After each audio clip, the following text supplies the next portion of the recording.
Hey guys, on today's carpentry tip, I want to talk about routing a hidden dado joint using a router table. A hidden dado is a dado that does not run all the way through your board so that you can't see it. It's hidden in the board. When you'd use a stopped or a hidden dado in bookcase construction, maybe sliding drawers or shelves, anywhere you don't want to have a dado joint come through and telegraph on the edge. The process of making a hidden dado on a router table like this is done through a procedure called a drop cut, and that involves starting and stopping your dado without running through the end of the board, without running all the way through. And the difficulty of a drop cut is that you can't see what you're doing. So you're going to be able to start it and stop it exactly where you need it. So the trick to that is with the drop cut procedure. Now this involves making marks on your workpiece, your fence, or your router table to guide you through that cut. When your piece is short like this and narrow, you can mark the fence and use your router fence as that reference. When the piece is taller or wider, maybe it's hiding the fence, then you mark the table.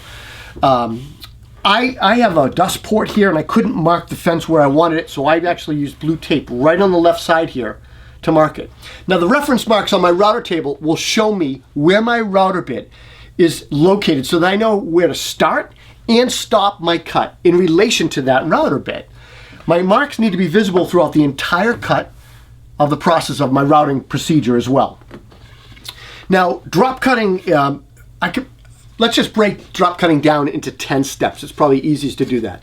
The first thing you want to do is line up and position your router fence where you need it in relation to the dado that you want to make. You want to set the router bit to the proper depth, and you want to mark the dado location on your workpiece. And I marked it here on the edge so that when I line it up, I can see it. I also want to mark my edge of my boards as well so that I can see it, my start and stop points. And this is just a good way to ensure that everything, my fence is adjusted properly, my bit is lined up with my dado. And then I want to ensure that I mark a spot on my table or fence that is visible throughout my entire routing procedure. And I mark this blue tape here. For larger projects, again, you're going to mark the router table, all right? You can use a wood block or a framing square. I used a framing square, and you basically come off the fence and you mark the front and rear edges of the router wing cutters, the cutters on the router bit. The farthest mark is your starting mark, and the closest mark will be your stopping mark. And that's marked on the table, and that's also marked in relation on my board. I'm going to line up those reference lines on my workpiece to the router bit reference lines on the table. These reference lines allow me to see exactly where the bit is in relation to my piece. Remember, I can't see the router bit, so I have to go by these lines. I'm going to start the router. I'm going to, with my workpiece against the fence, lined up to my starting line, I'm going to slowly drop the board down and slowly lower it down.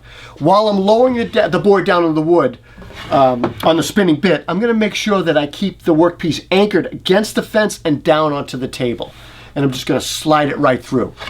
As I push this wood through the fence, I'm going to be watching for my stop line and my reference stop line on my board. When I get to that line, I'm going to stop routing, and I'm going to lift the workpiece up off the router table. Let's do that real quick, and I'll show you how it's done.